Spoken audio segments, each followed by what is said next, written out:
அஸ்ஸலாமு அலைக்கும். Welcome to Hiace recipe. நீங்கள் எல்லோரும் நல்லா இருப்பீங்கன்னு நம்புகிறேன். நானும் நல்லா இருக்கேன், அல்ஹம்துலில்லாஹ். கை வலிக்க மாவு ஒன்றும் பிசையாமல் நீங்கள் நினச்ச உடனே ஒரு சிக்கன் ஸ்டஃப்டு பரோட்டா இல்லைனா ஒரு ஸ்நாக்ஸ் மாதிரி சாப்பிட்ணுன்னு ஆசைப்பட்டீங்கன்னா இதை டக்குன்னு செஞ்சிடலாம். கண்டிப்பாக ட்ரை பண்ணி பாருங்கள். இது நல்லா சிக்கன் ஃபில்லிங்கோட நல்லா சீஸியாக டேஸ்டியாக இருக்கும். கண்டிப்பாக ட்ரை பண்ணி பாருங்கள். வாங்க எப்படி செய்யலான்னு பார்க்கலாம். ஸ்டஃபிங் செய்கிறதுக்காக முதல்ல ஒரு பேன் வச்சு அதில் 2 டேபிள் ஸ்பூன் ஆயில் ஊற்றிக்கலாம். ஆயில் ஹீட் ஆனதுக்கப்புறமா நம்ம ஒரு வெங்காயம் கட் பண்ணி வச்சுருக்கோம், அதையும் ஆட் பண்ணிக்கலாம். அது கூட ஒரு பச்சை மிளகாவை இதை மாதிரி கட் பண்ணி வச்சுருக்கேன், அதையும் ஆட் பண்ணி நல்லா எண்ணெயிலே வதக்கி விட்டுடலாம்.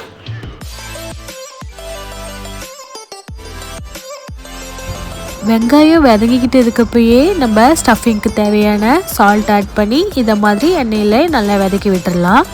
வெங்காயம் இந்த அளவுக்கு வதங்கினா போதுங்க. இப்போது அது கூட இஞ்சி பூண்டு பேஸ்ட் 1/2 டீஸ்பூன் போட்டு அதையும் நல்லா எண்ணெயில் வதக்கி விட்டுடலாம். இப்போது இஞ்சி பூண்டு பேஸ்டெல்லாம் பச்சை வாசனை போனதுக்கப்புறமா 100 கிராம் போன்லெஸ் சிக்கன் எடுத்து வச்சுருக்கேன், அதையும் ஆட் பண்ணி அது கூட காரத்துக்காக 1/2 டீஸ்பூன் மிளகாய் தூள் ஆட் பண்ணிக்கலாம்.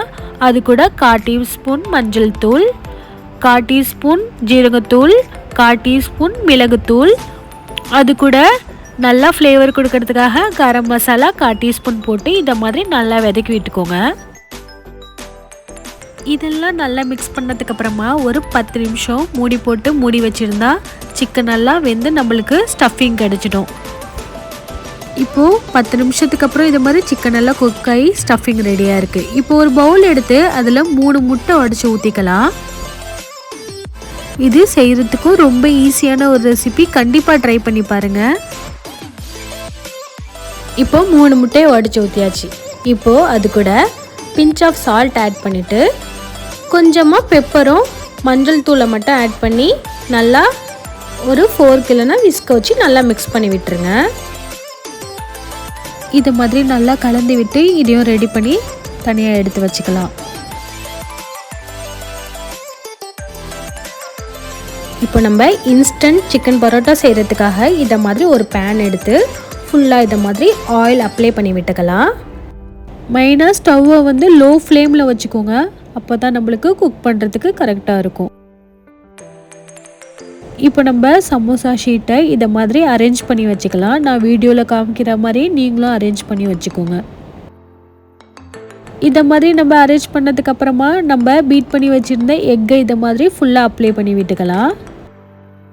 இதை மாதிரி நம்ம எக்கை அப்ளை பண்ணும்போது அந்த ஷீட்டெல்லாம் பிரியாமல் நம்மளுக்கு கரெக்டாக வரும். அதனால் எக்கை அப்ளை பண்ணிவிட்டு நம்ம ரெடி பண்ணி வச்சுருந்த சிக்கன் ஸ்டஃபிங்கை இதை மாதிரி உள்ளார ஆட் பண்ணிக்கலாம். இப்போ நம்ம சிக்கனை ஆட் பண்ணதுக்கப்புறமா இதை மாதிரி நீட்டாக கட் பண்ணி வச்சுருந்த கேப்சிகமும் ஆட் பண்ணிக்கலாம். இப்போ நான் கேப்சிகம் ஆட் பண்ணதுக்கப்புறமா இதை மாதிரி லீஃப் சீஸ் ஆட் பண்ணியிருக்கேன்.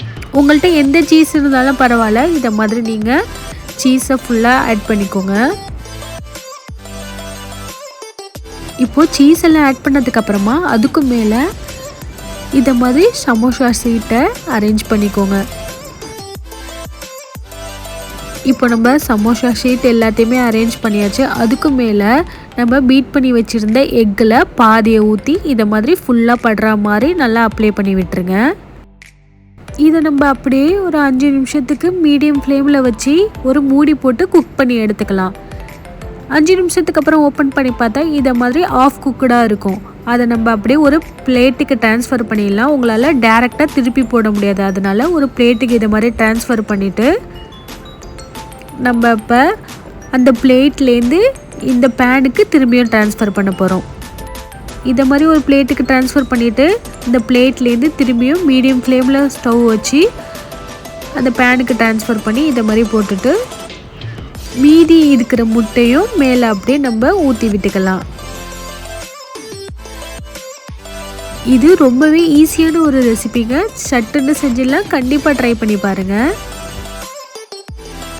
மீதி இருக்கிற முட்டையும் ஊற்றி ஃபுல்லாக இதை மாதிரி அப்ளை பண்ணி விட்டுட்டு நம்ம இது திரும்பியும் ஒரு மூடி போட்டு 5 நிமிஷம் குக் பண்ணி எடுக்க போகிறோம். உங்களுக்கு சமோசா சீட் எல்லா டிபார்ட்மெண்டல் ஸ்டோர்லேயும் கிடைக்குது, கண்டிப்பாக ட்ரை பண்ணி பாருங்கள்.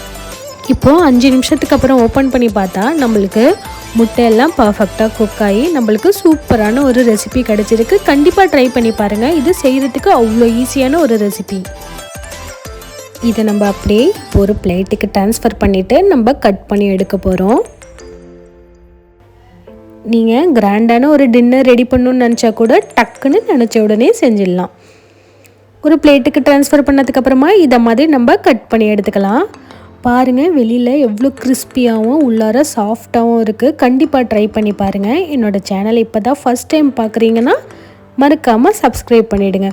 இந்த வீடியோ பிடிச்சிருந்துச்சுன்னா ஒரு லைக் கொடுத்துருங்க. நெக்ஸ்ட் வீடியோவில் மீட் பண்ணலாம். தேங்க்யூ.